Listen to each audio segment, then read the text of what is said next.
Hello, divine man. Hello, divine woman. And welcome to the safe space. I hope all is well. I hope all is good. And if it's not just yet, just know it's going to happen soon. Today, I wanted to talk about the importance of peace in any and everything you do.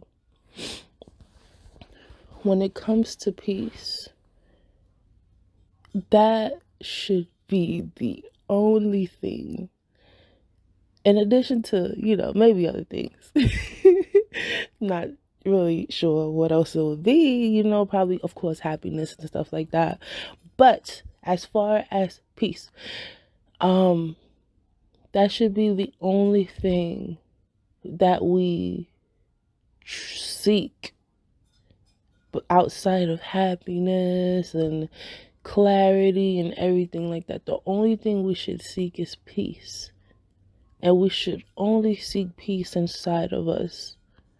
Okay? Because one thing that I've learned is it says a lot.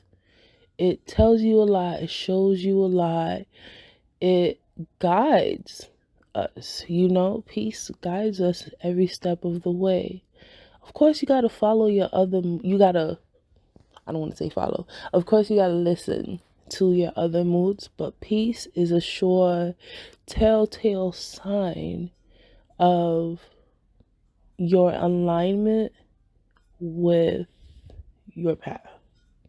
Okay? And I say this because,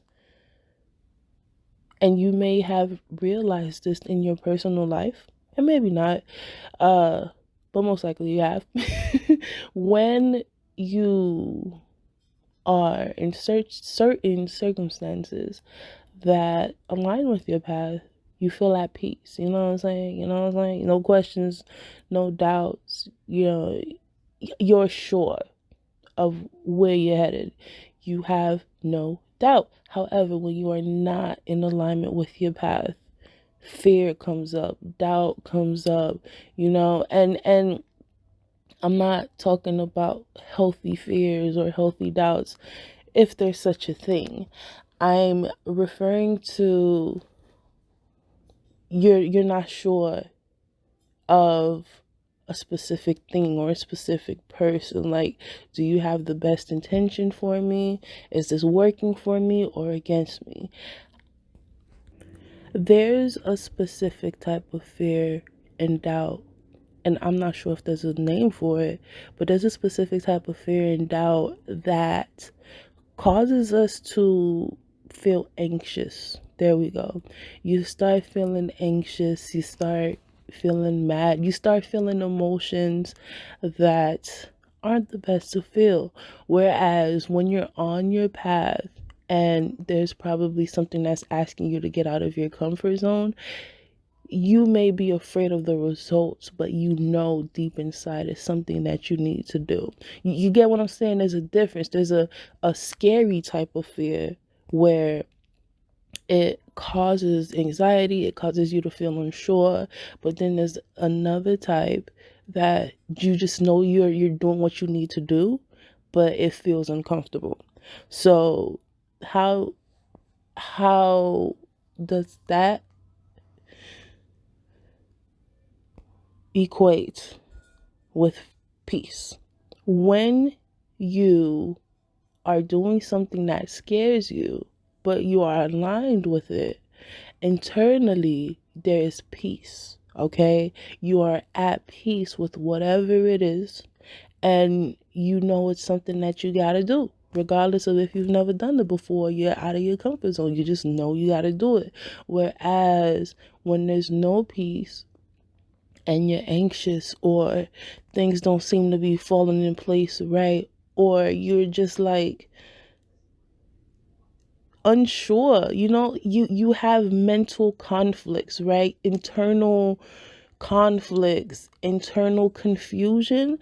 That is not peace. You know what I'm saying? So when it comes to living life, Spirit, God, the universe, is gonna put us in different scenarios, which is the word I've been trying to remember for weeks now.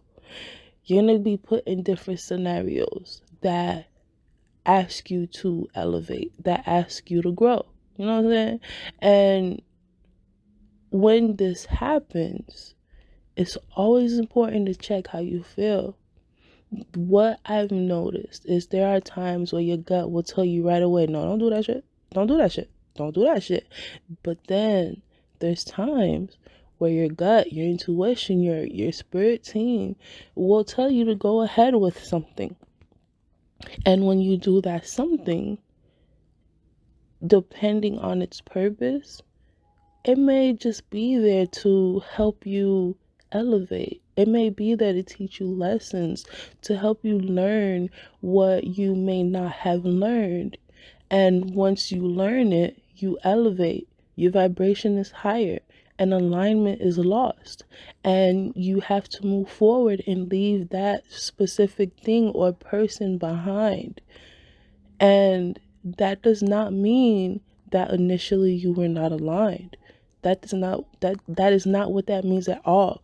That means you were perfectly aligned with whatever you were asked to experience. However, there were some lessons. There were some experiences that need to happen for you to truly understand yourself and learn some lessons along the way.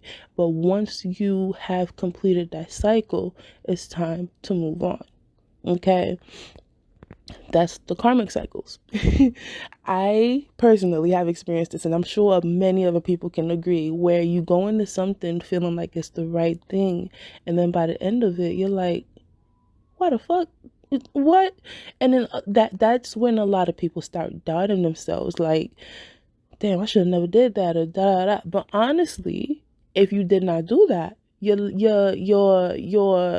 your confidence in yourself would not have increased. You know what I'm saying? Your self-esteem would have probably decreased. You probably would have went through something a little worse rather than that experience or product that whatever you went through. Okay? So at the end of the day, as long as you feel peace with decisions that you are making, as long as your internal internal temperature gauge, if you will, is vibrating on peace, don't worry.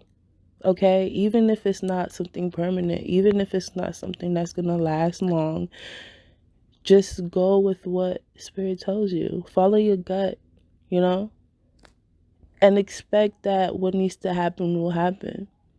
And the less you fight, the more you'll learn. The sooner you'll learn whatever you need to learn, and it'll either move into permanence or it's gonna end, and you move on to the next thing that's better for you. You know what I'm saying? So I know I was everywhere in this. I woke up not too long ago and it was on my mind. I'm trying to tell you, I'll be trying to do these recordings once it starts coming to me. But I think I need to focus on grounding myself a little more, because I was okay. Anyways, yeah. So, moral of this chapter: listen to your gut, okay? No matter what anybody says, only you know what's best for you. Only your spiritual team knows what's best for you. Don't allow external influence to determine internal answers, okay? At the end of the day, a lot of people that wants to put in their input, they have no idea what you go through, you know? A lot of them, they want you to make certain decisions, yet they're not going to be the ones that reap the results with you, good or bad. So why should they be at the forefront of your mind when you're making decisions? So think about that. Honestly, think about that. Why am I going to make decisions based off of what somebody else says? Especially if it's a decision that doesn't please me. So let's tune all of that out And that does take practice, but tune all of that out and check with your internal compass when it comes to making decisions. Of course, if you have a close circle, a safe circle of people that you can trust, you can ask them, for their support. But at the end of the day, your spirit, your personal spirit always knows the best answer. And your personal spirit, our spirits speak to us through our intuition. They speak to us through our feelings and any other gifts that we have received along the way. So there's no need to always be seeking external validation. That is something that we all do. I do it myself. Shit. But Spirit's asking us to look more inside, right? Trust our gut. Trust what Spirit is telling us intuitively and use that to guide us. So hopefully I was able to help you understand why peace is important and why it's important to check our internal temperature gauge, our internal compass to make decisions rather than seeking outside answers and sources and guidance unless absolutely necessary. I'm sending you love, peace, light, joy, happiness, and a blessed day. Until next time.